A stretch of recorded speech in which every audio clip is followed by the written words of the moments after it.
What's up, nerds? This is the God DK. Wanted to make a video, not like a response, but kind of a test, because another YouTuber that makes a lot of Frost DK videos came out with a obliteration kind of how-to tutorial display on one of the target dummies here, and the damage on it was pretty good, and I just have some issues with as far as how it would really be any better than Breath, and I want to test it out for myself too, and if it really is infinitely better like it seems to be, then yeah, hell yeah, I'll be rolling around as Obliteration as opposed to Breath. And this kind of gives you an idea of what it kind of looks like to test out your abilities and how to play it, gain experience playing your Frost. But the question is Breath of Sindragosa better than Obliteration Spec for Frost DK? And sure, a lot of situation-based PvP may be going on as opposed to, am I sitting on a healer 24/7, or am I sitting on this target dummy 24/7? Is this better, or is this better? Or is the Obliteration Spec purely relying on the gear and Azurite traits of the holder? Is it a next level DK spec that you can play if you have better gear?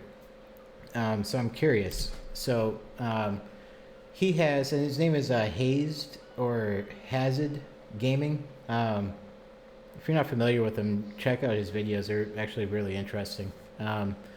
He's got a DK 358 item level, which isn't too far off. I think he's got 4,900 strength and 10% haste in this video, which really shouldn't be like a massive turning of the tide when it comes to damage there, but it could. I'm not sure. And the two difference in talents that he has opposed to this Breath spec that I'm going to try right now, he has Runic Attenuation as opposed to Horn of Winter, and Obliteration, obviously. These are Horn is critical for Breath. If you didn't have Breath, then you would have Runic Attenuation. I won't go into the others, but another two big changes as far as the PvP talents that he has. Instead of Dark Sim and Frozen Center, he has Necrotic Aura and Decomposing Aura. So increased magic damage, which a majority of the Frost DK, and not all, is magic damage, which is obviously certainly a benefit. But 8% shouldn't be like, holy shit. And then removing 15% of the target's health off you. I don't personally like that one, because 10 yards is pretty tight, especially in a Frost DK. Get far enough away there, that shit's gone and you gotta start all over. And I personally, as far as this, I'm freezing them to the ground every time you use Remorseless Winter, so 20 seconds you get a root. And Dark Sim, you get a blink. If you time it right, it's a lot more fun, a lot more involved to play Death Knight using Dark Sim, to me. So I'm going to grow into the Breath.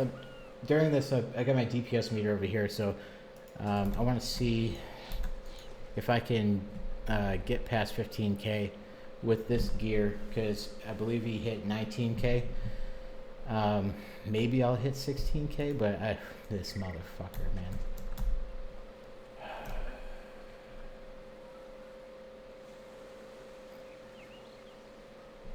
No, I can't. I gotta make this video. Next time. I've killed enough warriors on this channel. So, focusing on the DPS, I want to see, and then we're going to use that as our benchmark for the other spec that he was talking about. So, in this video, we're going to do a normal rotation. I've covered the rotation in other videos, but it's essentially Winter, Pillars, Obliterate, Breath, etc. So I'm not going to use the trinket in this, just for raw data purposes, and I might fuck that up, so let's see. Obliterate, Breath, Horn, Obliterate, Power Rune Weapon, got 11k there, 12k, 15k, 16k,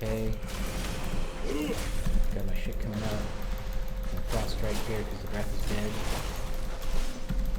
Waiting on using that rune. think 16k was my peak there. So now that I'm in a rune star scenario, I want to see what my sustained damage is. So this, at this point, he'd be ready to roll with an empowered rune weapon and a Pillars of Frost. I'm going to have to wait on my Pillars of Frost to line up with my empowered rune weapon. At this point, I'm kind of sitting at 10k sustained. I got Horn ready to go. And 9 seconds till I'm ready for the empowered rune weapon. And I'm going to roll it. So he has empowered rune weapon, pillars, and then he rolls into the rest of the stone. 7 seconds, 5, 4, 3, 2. See if I can get back up to 10k. Get a horn there. So now, by the time all of this is said and done, I should be ready to roll into my next breath. And this is never going to happen where you're just sitting on a target, but I'm just doing this for the sake of DPS and how high we can get this. Alright, so we're going to say 9k sustained at 340 something item level. That's not bad. So we will compare that with the Obliteration Spec. And I personally think, and I'm not going to lie, I think that for that spec to work, you have to have an extremely high level gear item level, and then you also have to have the same almost exact Azurite traits as he did on his. I just don't think that it'll work without it. I have kind of like a variety, and I think a lot of DKs are going to be in the same spot where we pick the best of what we got. Certainly if we raid a whole lot or arena a whole lot or somehow getting tons of gear given to us, and we can make those decisions at this point, certainly, yeah, you probably have a better option of Azurite traits to line up with each other. It's just right now at this point, it ain't going to happen. So 16, maybe 16 and a half, I don't know, that's pushing it. I don't know if it went any higher. It's just know that what I saw was 16k. And that's just that one single burst. The second one I wasn't really paying attention to, but it stuck me right up a little bit above 10k, and they came back up down to 9k, and that's your sustained damage at that point. Before rolling into another burst, which would have brought it back up to 16k again. So in this attempt, we start with the Remorseless Winter, Pillars, Howling Blast, and that should give me a proc for Obliteration. And then I think it's just figure it the fuck out afterwards, because it seemed like whack-a-mole. So we'll try it. So Breath, Pillars, and then forcing the damage there.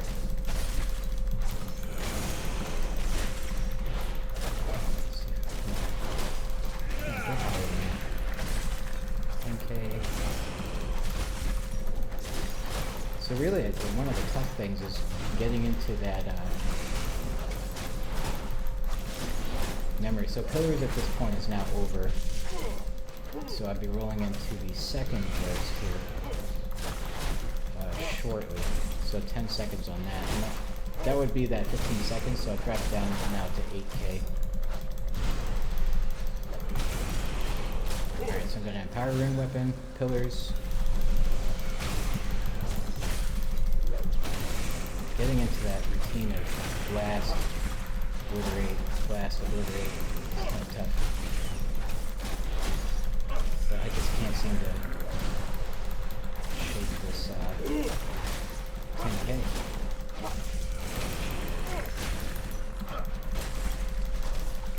Alright, we'll monitor the DPS. Maybe I missed it. Or maybe I fucked it up. I'll give it a second try. In 20 seconds. I'm kind of sitting right around 9k, the same damage that I was at in Breath. Sustained. Alright, let's cool it. Wait for I'm gonna go at it with that shit already up, the Razor Ice. No, I'll give it an honest attempt. So, I just did see it. So, Obliterate, that was next to melee damage. Frost Fever Dot, Frost Strike is there because obviously I wasn't. I kind of expected a little bit more damage out of Howling Blast. I mean, so the sustained damage is there. If your intent is to kind of share your moves evenly as far as damage goes, where you're not so reliant on breath, okay, I can get behind that. So let's try that again. So pillar or breath, pillars, and then Howling Blast. Not breath.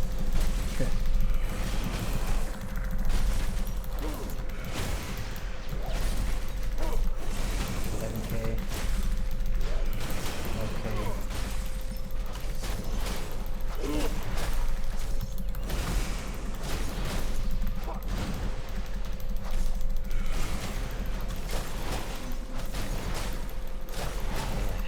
I mean, it's not bad. I feel like that's definitely easier, as you said. So right now I'm waiting for the pillars to be back, and it's about to be. So power rune weapon, pillars.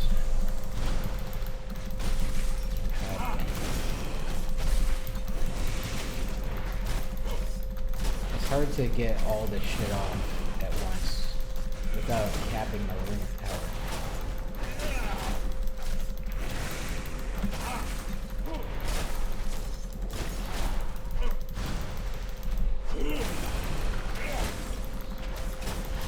Just seems like I'm stuck, and my burst would really be 12k, and that might just be the difference in our gear and our Azurite traits.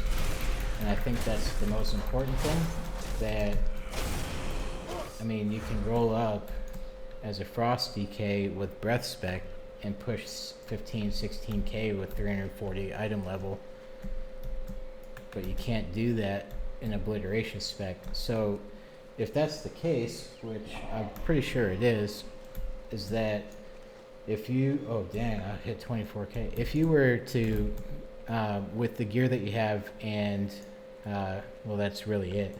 If you, with the gear that you have and you're in a breath spec, then you're going to deal a hell of a lot more damage sustained too. Give me some time. Maybe I'm messing something up. Maybe I have to have potions, and maybe I have to have that 365 trinket. Maybe that's the difference, but at this point, breath is just simple to figure out. It doesn't take that much to understand the concept of lining up abilities with the breath and then trying to sustain it. But yeah, like I said, I'll give it some time. Definitely, I don't want to just go one and done. I want to try it in PvP and see if it's more effective. So I'll give it a couple of days before I have my honest opinion. I can't, at this point, I can't see it. And let me try some situation-based stuff, some BGs, World PvP, and maybe it is more fun because it's a little bit more simple. And obviously everybody that fights a Frost DK is expecting that breath, so maybe this will be kind of like a shock to them. But if you did watch this video, I appreciate it, and I look forward to seeing more of your stuff. Thanks.